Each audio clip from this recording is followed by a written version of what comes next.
የምጽአቱ ድምጽ ነው። የምስራች ታላቅ የመዘጋጀት ጥሪ። የበጉ ሰርግ ስለደረሰ ሚስቱም ራሷን ስላዘጋጀች ደስ ይበለን፣ ሐሴትም እናድርግ፣ ክብርንም ለእርሱ እናቅርብ። የዮሐንስ ራእይ ምዕራፍ 19 ቁጥር 7። ጸጋና ሰላም ከሁላችሁ ጋር ይሁን። ሰላም ጤና ይስጥልኝ። በመላው ዓለም ያላችሁ ወገኖቻችን ቅዱሳን ሁላችሁ እንዴት ሰነበታችሁ? የምጽአቱ ድምጽ ነው። ለወንድማችሁ አገልጋይ ያሬድ ነኝ። በሕይወት ጠብቆ ያገናኘን ጻድቅና ቅዱስ አምላክ እግዚአብሔር ስለዚህ ጊዜ ስሙ ለዘላለም የተባረከ ይሁን። በወቅታዊ መረጃ ላይ መጥቻለሁ። የእግዚአብሔር ቃል ዘመኑን ዋጁ ይላል። እየሆነ ያለው ነገር በዓለማችን ላይ በእግዚአብሔር ቃል ልንዋጀው ጊዜው አሁን ነው። መንፈሳዊ ሰው ሁሉን ስለሚመረምር በመንፈስ ቅዱስ እየተመራን በዘመናችን በዓለማችን ላይ የሚሆነውን ነገር በጥልቀት ማየት የክርስቲያኖች ግዴታ ነው። ይህን ለማድረግ መንፈሳዊ ዓለም ይፈቅድልናል። የእግዚአብሔር ነገር የማስተዋል፣ የእግዚአብሔር ነገር የመረዳት፣ የእግዚአብሔርን ጊዜ የማወቅ ጥበብና ኃይል ለእግዚአብሔር ልጆች ተሰጥቷል። ክብር ለዘላለም አምላክ ይሁን። በዛሬው ወቅታዊ መረጃ ላይ ኢራን ለአሜሪካ ምላሽ የሰጠችበት 14 ነጥብ የያዘ አዲስ የተኩስ አቁም ሳይሆን የዘላቂ የሆነ ጦርነት የማቆም እቅድ ላይ አንዳንድ ነገሮችን እንሰጣችኋለሁ። ምናልባት ለዛሬ ንግግሬ ኢራን አላገጠች በሚል ባቀርብ ደስ ይለኛል። እንግዲህ ባለፈው አሜሪካ በአንድ ገጽ ላይ የሰፈሩ ወደ 9 የሚጠጉ ነጥቦችን የያዙ ረቂቅ ለኢራን አቅርባ ነበረ። ይህን ጦርነት ለማቆም ያስችላል ያለችውን 9 ነጥብ የያዘ አዲስ ፕሮፖዛል ለኢራን አቅርባ ነበርና የኢራን ምላሽ ሲጠበቅ ነበር። ኢራን ያንን ከፍ አድርጋ ወደ 14 ነጥብ አድርሳው ለአሜሪካ በተላላኪዋ በፓኪስታን በኩል ልጋለች። ትላንትና እሁድ ይሄ የኢራን መልእክት በፓኪስታን አሸማጋዮች በኩል የደረሳቸው ዶናልድ ትራምፕ ረቂቁን ካነበቡ በኋላ ፈጽሞ ተቀባይነት የሌለው በማለት አጣጥለውታል። ተቀባይነት የሌለው እንግዲህ ኢራን ምንድነው የጠየቀችው ነገር ሲባል ኦፍኮርስ አብዛኞቹ ነጥቦች ከዚህ በፊት በነበረው በአካልም ዛው ፓኪስታን ኢስላማባድ በነበረው የጠረጴዛ ውይይት የተነሱ ነጥቦች ናቸው። ነገር ግን ኢራን መጠነኛ የአቋም መለሳለስ አሳይታ ነበረ እና ለምሳሌ 5 ዓመት የምንም አይነት ዩራኒየም ላለማምረት 5 ዓመት እችላለሁ ወይም ፈቃደኛ ነኝ ብላ አሜሪካ ግን ከፍ አድርጋ ወደ 15 ዓመት ስላመጣችው ኢራን ፈቃደኛ ሳትሆን ቀርታለች ማለት ነው። ስለዚህ ጦርነቱ እንግዲህ ሊቆም አልቻለም። ምናልባት ለጊዜው ጦርነቱ ጋብ ያለው ሆርሙዝ ላይ ኢራን በዘጋችው ዝግ ላይ አሜሪካ ደግማ ሌላ ብሎኬድ ወይም ደግሞ ሌላ እገዳ በማስቀመጧ ኢራን እንደፈለገች መርከቦችን ማስገባትና ማስወጣት ስለማትችል ሌላ የኢኮኖሚ ማዕቀብ ኢራን ላይ አሜሪካ ጥላለች ማለት ነው። እንግዲህ ይህ ለኢራን በጣም ትልቅ ጭንቅ ነው የፈጠረው። ዞሮ ግን ለአሜሪካ ረቂቅ ኢራን የመለሰችው ባለ 14 ነጥብ አዲሱ ሰነድ እነዚህ ነጥቦች በዋናነት ይዟል። አንደኛ አሜሪካ የዓለምን ቅድመ ሁኔታ ሆርሙዝን ትልቀቅልኝ ወይም ሆርሙዝ ላይ በመርከብ ያስቀመጠችውን ዝግ ታንሳለኝ የሚል ነው። እንግዲህ የመጀመሪያው ነገር ነው ይሄ። ምክንያቱም በኢራን እስትንፋስ ላይ ነው አሜሪካ የመጣችባት። ዶናልድ ትራምፕ ጦርነቱን ጋብ አድርገው በአየር ላይ ከመዋጋትና ኢኮኖሚያችንን ከማድቀቅ ይልቅ ብዙ ሚሊዮን ዶላር የሚፈጁ ቦምቦችን ከመጣል ይልቅ እዚህ ኢራን ገቢውና ወጪዋን መቆጣጠር ይሻላል በሚል ሆርሙዝ ላይ መርከቦቻቸውን ደርድረው ሆርሙዝ ላይ ከፍተኛ የሆነ እገዳ በማድረጋቸው ኢራን ትልቅ ቀውስ ውስጥ ገብታለች ማለት ነው። እዚህ ዋነኛ ጥያቄዋ ሆኖ ቀርቧል። ሌላ እንግዲህ ይሄ ብቻ አይደለም። በኢራን ድንበር ላይ አሜሪካ ያሰፈረቻቸውን ማናቸውን ማለት የጦር ኃይሎች በሙሉ ታንሳልኝ ያለች ሰላም ፈልጋለሁ ያለች ነው። ስለዚህ እነዚህን የአሜሪካ ባህር ኃይል ጦሮች፣ የአሜሪካ ኮማንዶዎች፣ ሌሎችም በሙሉ አሜሪካ ታንሳ። ምናልባት እንግዲህ ወደ 15000 የሚጠጋ አሜሪካ ጦር ሰራዊት በተለያዩ የኢራን ድንበሮች አካባቢ መስፈሩ ይታወቃል። ስለዚህ አሜሪካ ይሄንን እንድታነሳልኝ ብላ ኢራን ስጋቷን ገልጣለች። ይህም እንግዲህ አሜሪካ ወደ ግራውንድ ዋር ወይም ወደ እግረኛ ጦርነት ልትገባ ትችላለች የሚል ስጋት ስላለባት እነዚህ ያሰፈረቻቸውን ማንኛውም አይነት የጦር ሰራዊት ታንሳልኝ የሚል ሌላ ነጥብ አንስታለች።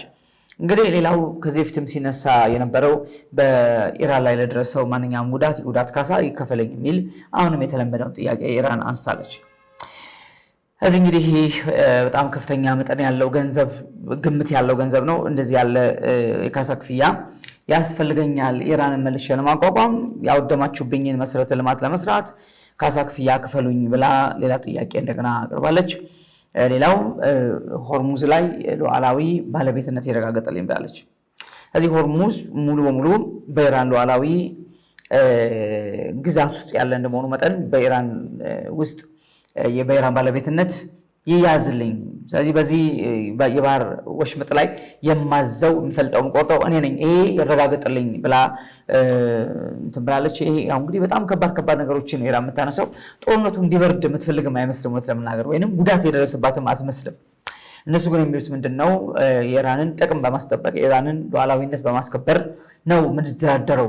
ምንም አይነት ነገር ቢመጣ የኢራንን ሉዓላዊነት ወይም ደግሞ የኢራንን ጥቅም አሳልፈን አንሰጥም የሚል አቋም ነው ይዘው ያሉት። እንግዲህ ስለዚህ የሆርሙዝ የበላይነቴ ወይም ባለቤትነቴ ይረጋገጥልኝ ብላ ጠይቃለች።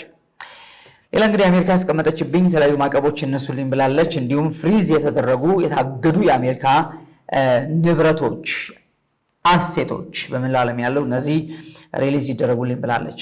ስለዚህ አሜሪካ ገዳዋን ታንሳለኝ ብቻ ሳይሆን በተለያዩ ዓለማት ላይ እንዳይንቀሳቀሱ የታገዱ የአሜሪካ ሀብቶች በሙሉ ይለቀቁልኝ የሚል እነዚህም ጥያቄዎች ከዚህ በፊት የተነሱ ጥያቄዎች ናቸው። ምናልባት እንግዲህ ዶናልድ ትራምፕ ከዚህ በፊት ባቀረቡት ሰነድ ላይ ኢራን ብትፈርም ኖሮ ወደ $500 ቢሊዮን የሚጠጉ የኢራን አሴቶች እንዲለቀቁላታል የሚል ቃል ገብተው ነበርና አሁን ግን ይህን ጥያቄ ኢራን ራሷ አንስተዋለች። ወደ $500 ቢሊዮን የሚጠጉ የኢራን ሀብቶች እንዲለቀቁልኝ ብላ ጥያቄ አቅርባለች ማለት ነው። እዚህ እገዳ ይነሳልኝ፣ ማዕቀብ ይነሳልኝ፣ ንብረቶች ይለቀቁልኝ የሚል ነገር አለ። ሌላው እንግዲህ የዩራኒየም ንጥረ ነገር ወደ 440 ኪሎ ግራም ኦልሬዲ ኒውክሌር ቦምብ ለማምረት የደረሰ ከ10 እስከ 12 የኒውክሌር ቦምብ ባለቤት የሚያደርጋት ይህን ያህል ኪሎ ግራም የተጣራ የዩራኒየም ንጥረ ነገር አላትና እሱ ነገር ቶታሊ ከኢራን ውጪ ወጥቶ ከጥቅም ውጪ ይደረግ የሚል ነው የፕሮፖዛል የቀረበላት። ኢራን ግን ይሄን ላደርግ አልችልም ብላለች። ይሄን ላደርግ አልችልም፣ ነገር ግን ላደርግ የምችለው ነገር ባለኝ በሌላ ለመሳሪያ ምርት ባልደረሰው እንትን ላይ ቀላቅለዋለሁ፣ ዳይሉት አደርገዋለሁ፣ ቀላቅለዋለሁ ነው። አለበዚያ ደግሞ ወደ ሌሎች ሀገሮች ኤክስፖርት አደርገዋለሁ፣ ሌሎች ሀገሮች ላይ እንዲቀመጥ ኤክስፖርት አደርገዋለሁ እንጂ 30-40 ዓመት የፈጀውበትን ብዙ ቢሊዮን ዶላሮች ያፈሰስኩበትን ይሄንን ያለቀለት ንጥረ ነገር አልደፋም ብላ መልሳለች ማለት ነው። እንግዲህ አሁንም ኢራን ተገዳዳሪነቷ እንዳለ ነው ያለው፣ አላስወግድም ነው። እንግዲህ ይህን ተከትሎ የእስራኤሉ ጠቅላይ ሚኒስትር ኔታንያሁ አቶሚክ ቦምብ ለመስራት የበቃ ደረጃ ላይ የደረሰው ይህ ወደ 440 ኪሎ ግራም የሚጠጋ ዩራኒየም ከኢራን የግድ መወገድ አለበት የሚል ኮሜንት ሰጥተዋል። እሱ እስካልተወገደ ድረስ ጦርነቱን አናቆምም ነው፣ ወይም ደግሞ ምናልባት ቀጥሎ ወደ ሌሎች የጦርነት አማራጮች እንገባለን የሚል ነገር ሰጥተዋል ማለት ነው። ስለዚህ ኢራን ይህን ማስወገድ አለባት። ይህ ማስወገድ ቅድመ ሁኔታ የሚሰጠው ጉዳይ አይደለም ነው። ታስወግድ ነው፣ በቃ አለቀ። ምንም ለሰላማዊ ነገር ነው፣ ለልማት ነው፣ አይሰራም። ታስወግደው ነው። ምክንያቱም ኢራን የኒውክሌር ባለቤት በሆነችበት ማግስት ቀጥሎ ምን ሊፈጠር እንደሚችል ዓለም ላይ ማንም ሰው መገመት አይችልም። አውሮፓም ላይ ቢሆን፣ አሜሪካም ላይ ቢሆን፣ እስራኤልም ላይ ቢሆን ወሬቨር። ምክንያቱም ኢራን በዙሪያ ያሉ የአረብ ሀገራትን ወዳጆቿ በሙሉ ስደበድብ ነበረ። ለአሜሪካ የጦር ቤት ሰጥታችኋል ብላ ስደበድብ ነው የከረመችው። ስለዚህ ኢራን የኒውክሌር ባለቤት መሆን ለአረብ ሀገራት ስጋት ነው፣ ለአውሮፓ፣ ለአሜሪካ፣ ለእስራኤል፣ ለመላው ዓለም ስጋት እንደሆነ ይታወቃልና ኔታንያሁ ግድ መወገድ አለበት የሚል አቋማቸውን አስረግጠዋል። ይሄ ማለት ይሄ እስካልተደረገ ድረስ አንላቀቅም ነው። ይሄ እስካልተደረገ ድረስ ጦርነቱ አይቆምም ነው። ይሄ እስካልሆነ ድረስ እንቀጥላለን ነው፣ ወደ ሌላ የጦርነት ሌቭል እንገባለን የሚል ማስፈራሪያ ወይም ደግሞ ዛቻ አስቀምጠዋል። ሌላው እንግዲህ ይህም በዚህ አልበቃችም፣ በሁሉም ግንባሮች ላይ ምንም አይነት ጦርነት እንዳይደረግ የሚል ሌላም ጥያቄ አቅርባለች ኢራን። ይህ ማለት በዚህ በእስራኤል ሰሜን በኩል ሂዝቦላ አለ፣ በደቡብ በኩል ደግሞ ሐማስ አለ። እነዚህ ላይ ምንም አይነት የጦርነት እርምጃ ውጊያ እስራኤልን መጠፈር ማለት ነው። እስራኤልን በግራና በቀኝ ወጥረው የሚወጓት እነዚህን ያስታጠቀቻቸው ሁለት ኃይላት ታጣቂዎች እንዳትነኩብኝ የሚል የተለመደውን ሌላም ቅድመ ሁኔታ ኢራን አሁንም አስቀምጣለች። በሁሉም ግንባሮች ላይ ጦርነት ይቆም ብላለች። ስለዚህ አሁን ምናልባት እንደው አሜሪካ ተስማማ አትችልም እንጂ በዚህ በተስማማ በእስራኤል ላይ ጭምር ነው የምትፈርደው ማለት ነው። እነዚህ ሁሉ ተፈታው ተለቀቁ ማለት ነው። እሱ ይተኩሳሉ፣ እስራኤል አትተኩስም ማለት ነው። እንግዲህ አሜሪካ እስራኤልን አስገዳት በዚህ እምነት መሰረት እንዳትኩስል ታርጋት አይነት ነውና መቼስ እስራኤል አትሰማም። ይሄን ምክንያቱም ከኢራን በላይ ደግሞ በሉዓላዊነቷ ላይ የማትደራደረውና ብዙ ዘመን በጥቃት ያሳለፈችው በጉዳት ያሳለፈችው እስራኤል በዚህ ጉዳይ ላይ ምንም የምትደራደርበት ምክንያት ስለማይኖራት ተቀባይነት አይኖረውም። ዞሮ ዞሮ ኔታንያሁ እንዲያለ ነገር አስቀምጠዋል። ግን በሁሉም ግንባሮች ላይ የሚለው ነገር ተቀባይነት የለውም። ምንም የትኛውም እኮ ኢራን የምታቀርባቸው ነገሮች ተቀባይነት አይኖረውም። ጦርነቱ ይቀጥል የሚል አይነት እንትን ነው የሚመስለው ማለት ነው። እንግዲህ በ30 ቀን ይሄ ጦርነቱ ተኩስ አቁም ሳይሆን ሙሉ በሙሉ ጦርነቱ እንዲቆም ልንስማማ እንችላለን ከዛ በኋላ የሚል ነገር አስቀምጣለች ማለት ነው። እንግዲህ የኢራን የውጭ ጉዳይ ሚኒስትር ቃል አቀባይ የሆኑ ሰው ከአንድ ቴሌቪዥን ጣቢያ ጋር ባደረጉት ንግግር በእነዚህ ቅድመ ሁኔታዎች ከተስማማና ለአንድ ወር ያህል ምንም አይነት የጥይት ድምፅ ሳይሰማ ከዘለቅን ከዛ በኋላ ነው በኒውክሌር ጉዳይ ላይ የምንደራደረው ብለዋል።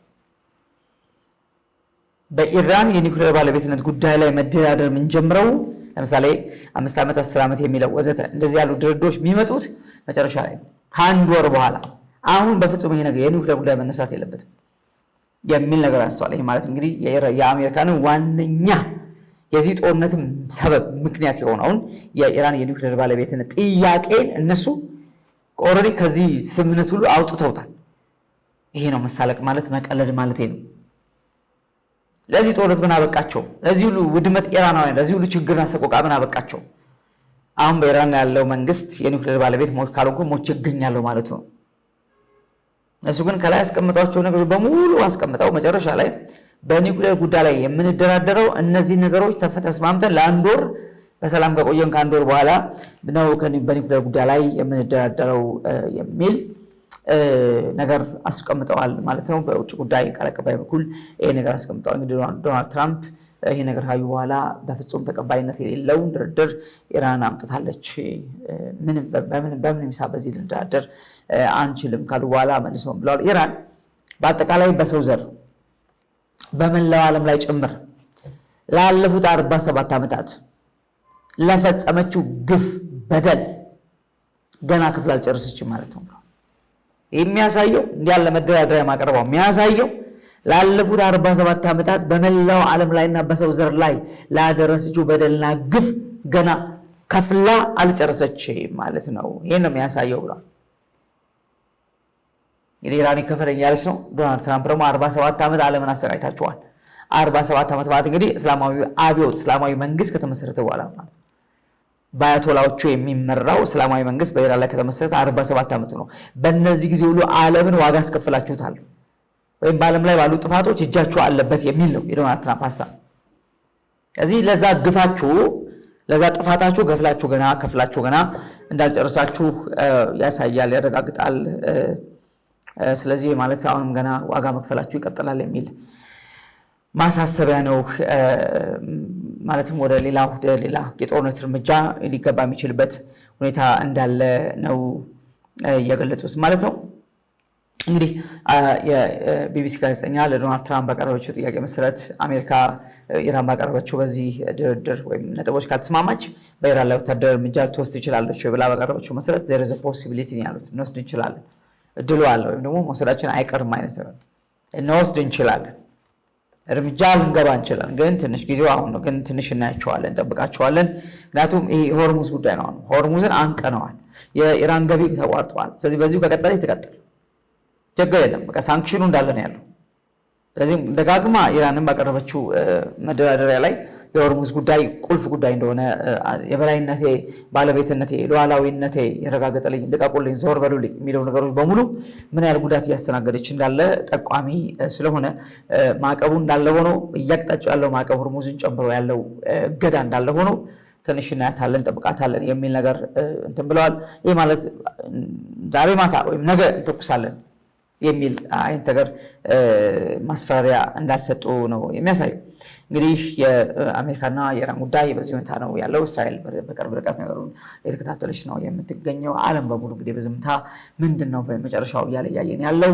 ምናልባት የእግዚአብሔር ቃል ግን ስለዚህ ዝም አይልም፣ ይናገራል። ከ2600 ዓመት በፊት ራሻና ኢራን በከፍተኛ ደረጃ ዓለም ላይ ራይዝ እንደሚያደርጉ እንደሚነሱ፣ የፋርስ መንግስት አለቃ እንደሚነሳ፣ ከመላእክት ጋር የሚዋጋ ተዋጊ ዋሪየር የሆነና አሁን በአርጂሲ የተወከለ በዛ ውስጥ የሚሰራ መንፈስ እንዳለና በዛ አሰራር መሰረት በከፍተኛ ደረጃ ይሄ ጦርነት ሊበርድ የማይችል ይልቁንም ወደ ጎግ ማጎግ የፍጻሜ ሰልፍ ሊሄድ የሚችል እንደሆነ መጽሐፍ ቅዱስ ከ2600 ዓመት በፊት ኦልሬዲ አስቀድሞ ካንክሉድ አድርጓል ተናግሯል ማለት ነው።